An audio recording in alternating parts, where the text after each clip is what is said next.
Assalamualaikum warahmatullahi wabarakatuh. Halo Sobat Muslimah. Pada kesempatan ini kami akan melakukan sosial eksperimen pada teman-teman mahasiswa terkait dengan rencana akan diadakannya destinasi atau pariwisata halal di Kota Malang. Kira-kira teman-teman mahasiswa pada tahu nggak ya tentang informasi ini? Yuk langsung kita tanya-tanya pendapat dari teman-teman mahasiswa.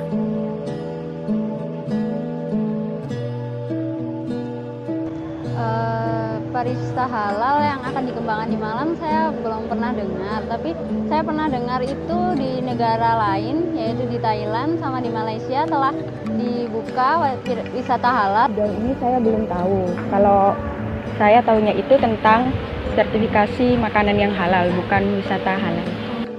Iya, pernah dengar. Itu hal yang baru ya, karena sebelumnya tidak ada kayak pariwisata halal gitu, karena ya pariwisata aja begitu. Cuma di sini perlu kita lihat lebih dalam lagi sih halalnya tuh halal yang seperti apa. Kalau saya sendiri ya, saya kurang tahu dan bahkan nggak pernah dengar tentang pariwisata di Malang itu yang halal.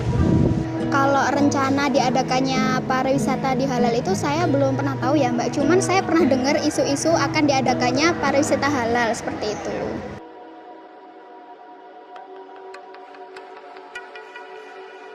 Menurut saya pribadi, dalam bayangan saya wisata halal itu kayak sesuai dengan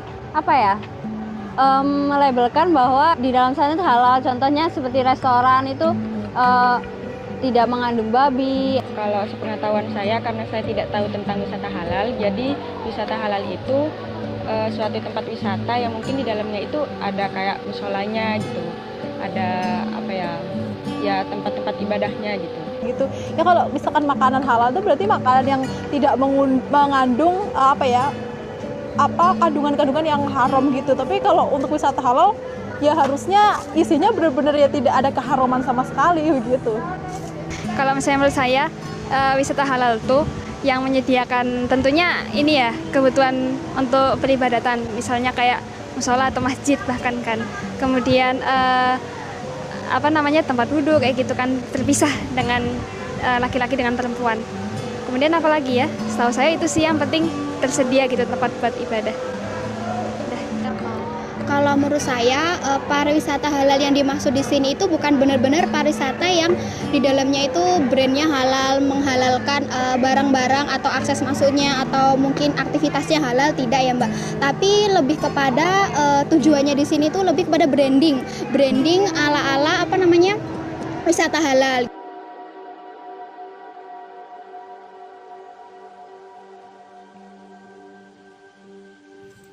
Sebenarnya ada pengarusan pariwisata secara internasional untuk diadopsi sebagai program unggulan guna mendatangkan devisa negara. Indonesia termasuk salah satu negara yang mengadopsi program ini. PBB sendiri sebagai perpanjangan tangan kapitalis global telah membuat satu badan khusus untuk menangani pariwisata ini, yaitu UN World Tourism Organization. Nah, memang pariwisata itu kan dianggap sebagai solusi untuk mengentaskan kemiskinan ya, karena di kawasan-kawasan wisata itu kan ekonomi rakyat menggeliat ya.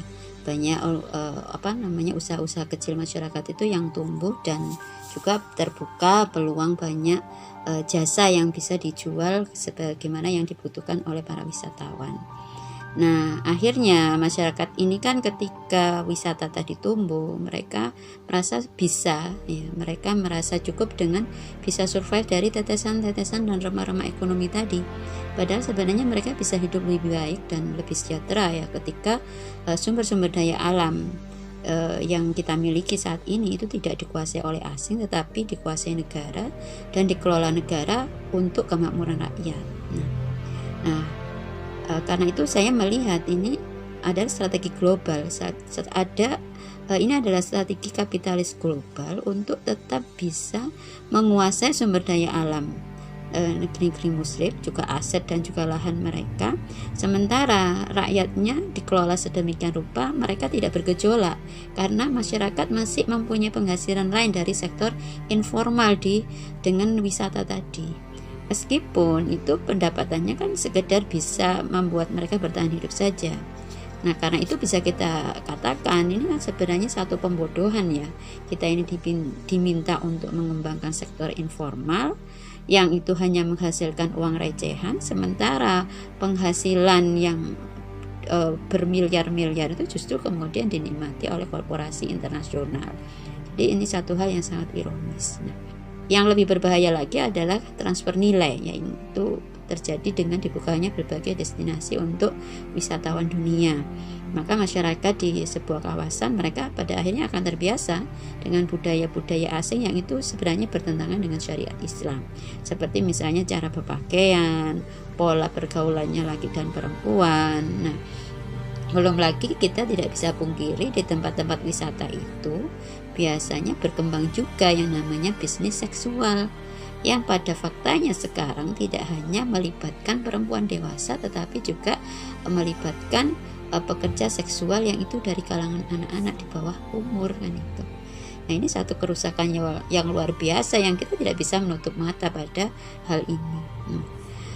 Nah, tadi kalau dibicarakan tentang wisata halal, ini dia sebenarnya bagian dari strategi dari pengarus utamaan pariwisata global tadi.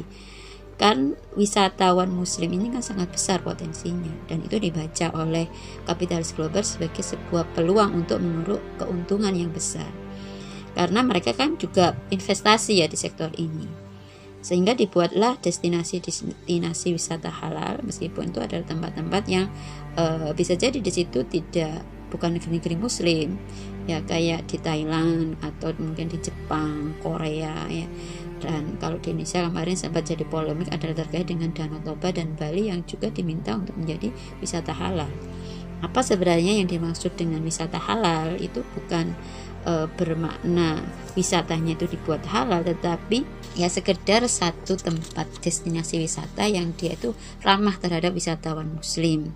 Kan para pelancong muslim ini kan kalau pergi kemana-mana dia butuh yang disebut sebagai extended services, atau ada fasilitas-fasilitas tambahan yang dibutuhkan, misalnya semacam tempat sholat, ada food court yang itu makanannya halal kan itu, atau juga mereka butuh tempat menginap. Nah, sehingga tempat-tempat tadi, destinasi wisata itu yang tadi diminta untuk dilabeli sebagai wisata halal, mereka menyediakan apa yang dibutuhkan oleh para pelancong muslim itu, sehingga mereka betah, mereka kerasan untuk berwisata di tempat itu. Nah, sehingga muncul kan namanya semacam hotel syariah itu. Apa hotel syariah itu? Ya, hotel syariah itu ada musolanya, ada kiblat directionnya, atau bahkan di situ juga disediakan ada Al-Qur'annya di setiap kamar, ada mukenanya, ada sarungnya. Itu yang dinamakan sebagai wisata halal tadi. Jadi cuma sebatas itu aja ya. Jadi jangan dibayangkan oleh teman-teman bahwasanya wisata halal itu enggak ada maksiatnya gitu, ya enggak, ya tetap aja ya sebagaimana tempat wisata yang lain, cuma ada fasilitas-fasilitas tambahan bagi yang itu membuat wisatawan muslim itu betah untuk berada di situ. Bisa kita lihat ini satu upaya juga sebenarnya ketika tempat-tempat wisata itu jadi ramah pada kaum muslimin, mereka kemudian menarik ada sebuah perubahan lifestyle, karena sekarang dikembangkan apa yang disebut sebagai leisure economy, di mana ekonomi yang dapatkan dari senang-senang tadi kan, jalan-jalan, kuliner-kuliner. Nah, ini merubah lifestyle kaum muslimin, sehingga mereka kemudian diajak untuk ya hidupnya santai-santai saja lah, gak usah terlalu tegang, tidak kerja terus begitu, tapi ada waktu-waktu yang mereka secara khusus untuk pergi berkunjung ke tempat wisata, bahkan kemudian sekedar kuliner, kan sekarang banyak taman-taman begitu, untuk yaitu tadi dikembangkan leisure ekonomi tadi, ekonomi senang-senang ini. Satu hal yang perlu kita cermati, ada bahaya dari jargon wisata halal tadi adalah menjadikan masyarakat itu merasa cukup ya. Mereka merasa puas dengan label halal tadi, dan mereka pada akhirnya tidak cukup aware gitu ya terhadap isu-isu syariah yang justru lebih substansial daripada sekedar label halal tadi, yaitu misalnya isu penerapan syariah, tentang penegakan khilafah, tentang masalah wajibnya jihad kita untuk melawan kedoliman negara-negara kafir. Itu justru tidak terlalu diperhatikan, bahkan kalau kita lihat dengan program yang ada ini justru itu dianggap sesuatu yang radikal dan tidak perlu diperbincangkan. Kemudian bagaimana sebenarnya Islam memandang yang namanya wisata itu? Wisata itu adalah hal yang boleh, tetapi sesuatu hal yang boleh atau mubah itu perlu kita cermati. Kalau di dalam sebuah negara Islam dia punya visi yang jelas, maka wisata itu dikembangkan dalam rangka apa? Wisata itu yang pertama adalah untuk memperkuat keimanan. Jadi berwisata itu boleh, orang menikmati keindahan alam itu adalah sesuatu yang mubah, tetapi dengan menikmati keindahan alam itu dalam rangka untuk memperkuat keimanan. Kemudian ketika kita mendatangi tempat-tempat bersejarah, misalnya kita mendatangi jejak-jejak peradaban Islam, masjid-masjid zaman kerajaan-kerajaan Islam, kita justru kalau bagi negara sendiri sebagai sebuah diayah atau propaganda bahwasanya Islam itu pernah ada, Islam itu pernah diterapkan. Dulu pernah ada kerajaan Islam di sini loh, sudah jejak zaman abad kesekian loh, dan itu menguatkan kita, menguatkan bahwasanya Islam itu pernah tegak dan Islam itu pernah menjadi mainstream begitu, yang itu pernah ada sejak berabad-abad yang lalu. Nah, kemudian yang perlu dicatat dari visi negara Islam itu bahwasanya yang namanya pariwisata bukan menjadi penghasil devisa, ya. Jadi bukan menjadi penghasil devisa atau bukan menjadi tulang punggung pendapatan negara. Maka dari itu tidak ada yang namanya eksploitasi objek wisata itu, yang kalau kita lihat saat ini adalah dieksploitasi dengan menghidupkan kearifan lokal. Karena faktanya kearifan lokal itu kan justru bertentangan dengan syariah. Dan kalau dalam negara Islam itu ditiadakan, yang syirik-syirik itu justru dihapus, ya. Jangan sampai dipelihara. Nah, maka visi negara Islam adalah dia akan fokus untuk menjaga kemurnian akidah umat dan menjaga umat ini dari infiltrasi budaya-budaya asing yang itu bertentangan dengan syariat Islam. Maka itu akan sangat diperhatikan oleh negara. Jangan sampai wisata itu justru kemudian merusak akidah dan merusak budaya masyarakat. Nah, hal-hal yang semacam ini yang seharusnya diambil sebagai kebijakan para penguasa muslim saat ini, ya.